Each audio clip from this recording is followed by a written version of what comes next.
तो क्या ये भर भर के झोलियां हमने इस दिन के लिए दिया था?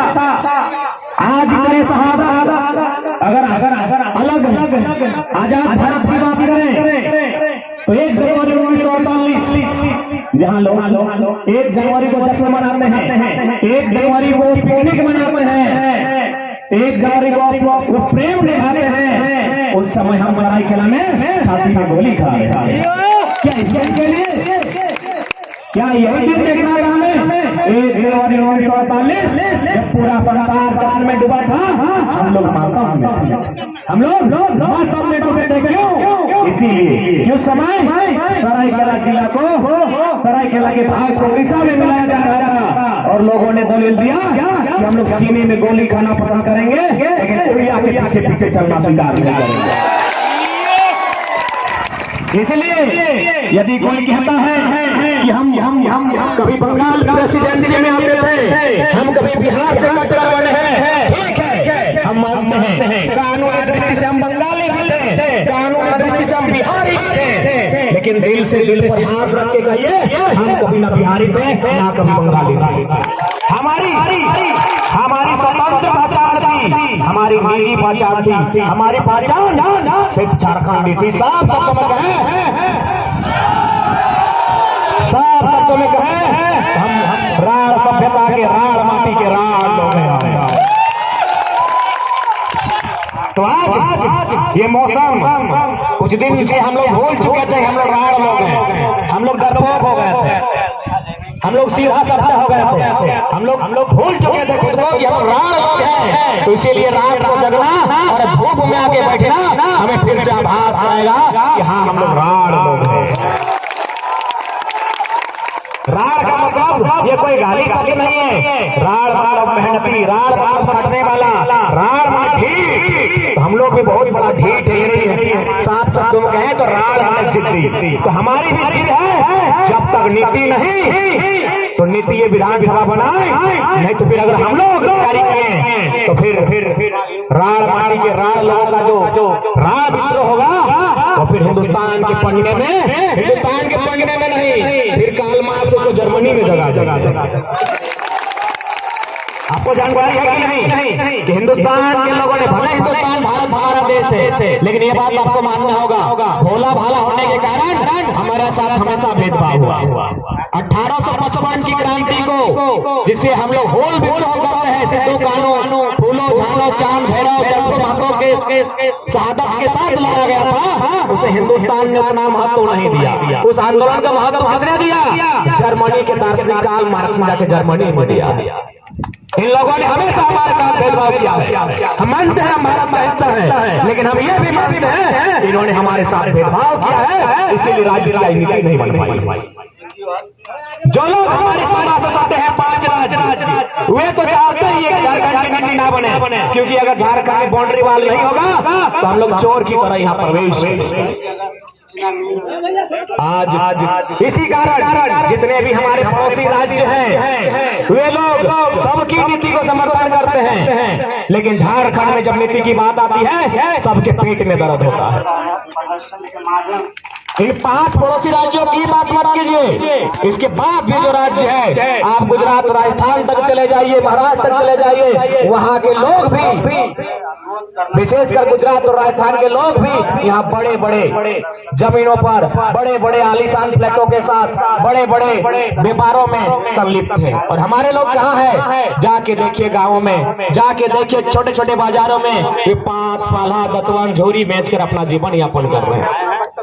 क्या इसी दिन के लिए झारखंड निर्माण हुआ था? क्या इसी सपने के साथ हमने शहादत दिया था? जी नहीं। इसलिए साथियों एक बार फिर से रिपीट करेंगे, कल शक्ति दादा की जयंती थी, उनका कथन स्पष्ट था, एक पीढ़ी गोली खाएगी, एक पीढ़ी गोली खाएगी, और गोली तो शक्ति दादा ने खुद ही खाया है। यानी जिस शख्स ने कहा था कि एक पीढ़ी गोली खाएगी, एक पीढ़ी संघर्ष करेगी, दूसरी पीढ़ी राज करेगी, उस शख्स ने खुद गोली खाया है। तो इसलिए आप जो कहते हैं, यदि आप कहते हैं मर के लेंगे कट के लेंगे झारखंड, लड़ के लेंगे, तो पहले मरना कटना लड़ना आपको होगा।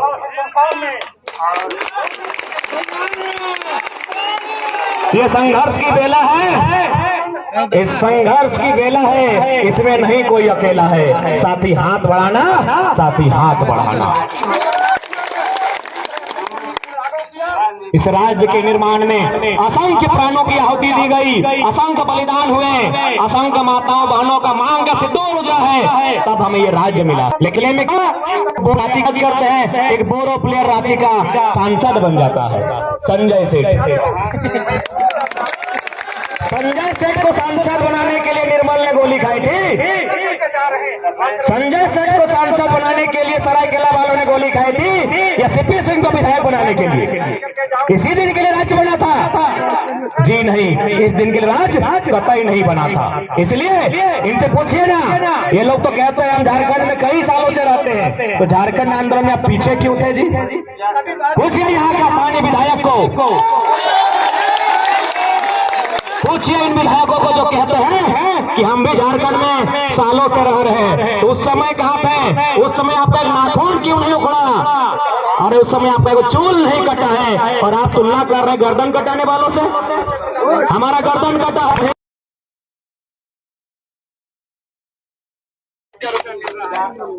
और आखिर कब तक लड़ेंगे, कितना लड़ेंगे? इसलिए रोज रोज लड़ने से अच्छा है एक बार अंतिम निर्णायक लड़ाई लड़ी जाए। या तो इस भूभाग पर हमारा सुंदर झारखंड होगा, या तो फिर ये जिसके कब्जे में होगा हमें मतलब नहीं है। अब बीमारी की अवस्था में झारखंड नहीं जिएगा, झारखंड बीमारी की अवस्था में नहीं जिएगा। या तो स्वस्थ जिएगा या तो मर जाएगा। ये बीच बीच वाला हाल नहीं होगा, ये बीच बीच कंफ्यूजन वाला हाल अब झारखंड नहीं होगा। ये कंफ्यूजन का जिंदगी समाप्त कीजिए, बीच बीच वाला सिस्टम अब समाप्त कीजिए। अब या तो मौत या तो जीवन अगर होगा तो मैं बीमार है, क्योंकि चारों तरफ से बाहरी अतिक्रमण है। ये बीमार अवस्था को त्यागना होगा। इस बीमारी से मुक्त करने के लिए हमें आगे आना होगा और अपनी लड़ाई को स्वयं लड़ना होगा। मैंने स्पष्ट कहा, आप सभी ने देखा जो रात्रि विश्राम करने वाले हमारे साथी थे, कोई किसी मंदिर के नीचे जाकर सो गए, तो कोई कहीं फुटपाथ में, कोई में। क्यों? क्योंकि यहाँ पैसों की कमी थी, क्योंकि ये छात्रों का आंदोलन है, ये युवाओं का आंदोलन है, ये गांव की एक साधारण किसान के बेटों का आंदोलन। इस बात को याद रखिएगा। आपने देखा ना, अरे खाने को हम लोग घर में कितना तीनों टाइम नाना प्रकार का भोजन करते थे, माँ बड़े लाड प्यार से खिलाती थी। यहाँ हमें चूड़ा, सतुआ और चना से जीवन यापन करना पड़ रहा है। मतलब एक आम व्यक्ति का आंदोलन है, ये हम पाए पर खड़े हैं। और वैसे भी अगर राज बनता है ना, याद रखिएगा, राज अंबानी और अडानी को देखकर नहीं बनता है, राज गांव के सबसे गरीब व्यक्ति गंगवा और उसकी पत्नी गंगा को देखकर बनता है।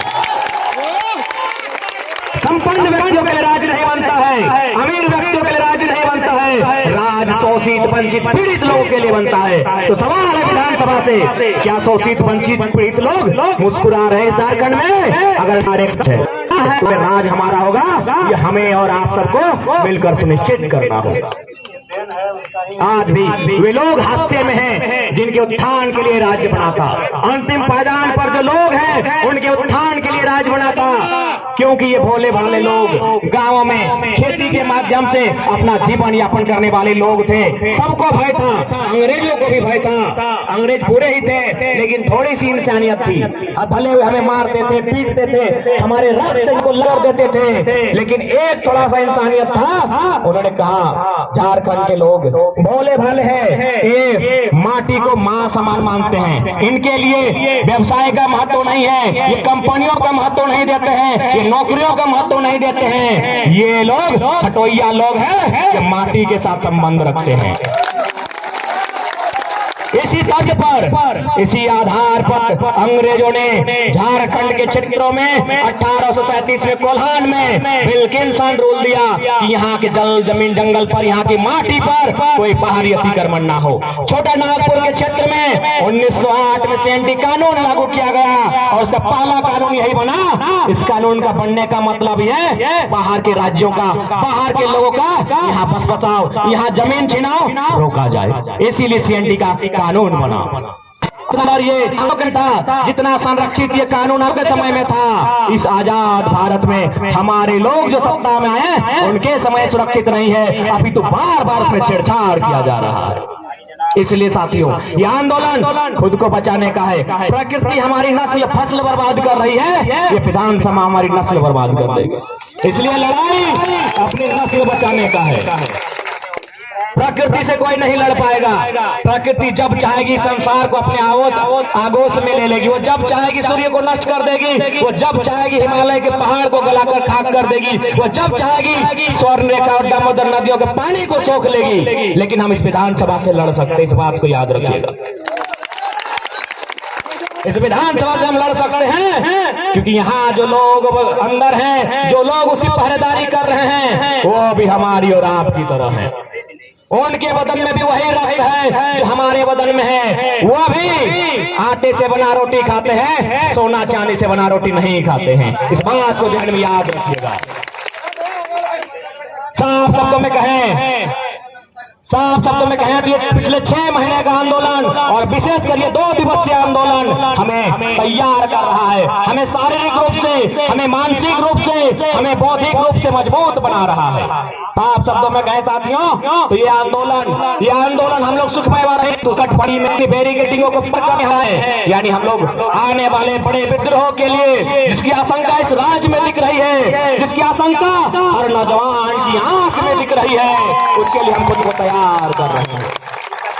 आज मैक्सिमम लोग जो युवावस्था में हैं, उनकी आंखों में अगर करीब से देखा जाए कुछ साल पहले उन आंखों में इश्क झलकता था, लेकिन आज इनकलाब झलक रहा है। आज इनकलाब झलक रहा है, यानी संकेत साफ है कि बारो सुन लो, नहीं तो फिर वहां भी असेंबली में फूटा था, यहाँ भी असेंबली में फूटेगा। हर कोई भगत सिंह हर युवा भगत सिंह बनने के लिए तत्पर है। जिसको शक है आकर इनकी आंखों में देख लो। और हमने देखा है 2-4 बात कहिए देते हैं, नाम नहीं लेंगे। हमारे एक साथी है, नया नया उनका विवाह हुआ है, पहले उनको शुभकामनाएं, स्टेटस में लिखते हैं बहुत। तो आज समय से कुछ दिन पर जीवन करने के लिए निकल कर आए हैं। यह हमें बहुत मजबूत करता है, हमें मानसिक मजबूती प्रदान करता है ऐसे युवाओं का समर्थन। तो संदेश और संकेत दोनों स्पष्ट है राज्य सरकार को कि यदि आप हित में नीति नहीं बनाते हैं तो हर युवा यहाँ बागी बनेगा, और वो बागी जब बगावत करेगा फिर आपको भागने का मौका तक नहीं मिलेगा। इसलिए हम चाहेंगे संवैधानिक दृष्टिकोण से राज्य के संविधान के सबसे सर्वोच्च मंदिर से हम आस्था रखते हुए फरियाद करना चाहेंगे कि आप नियम बनाए, आप नीति बनाए उनके लिए जिनके बाप दादाओं ने सीने पर गोली खाई, उनके लिए, ना कि ये जो कोयला चोरी करने आए थे उनके लिए।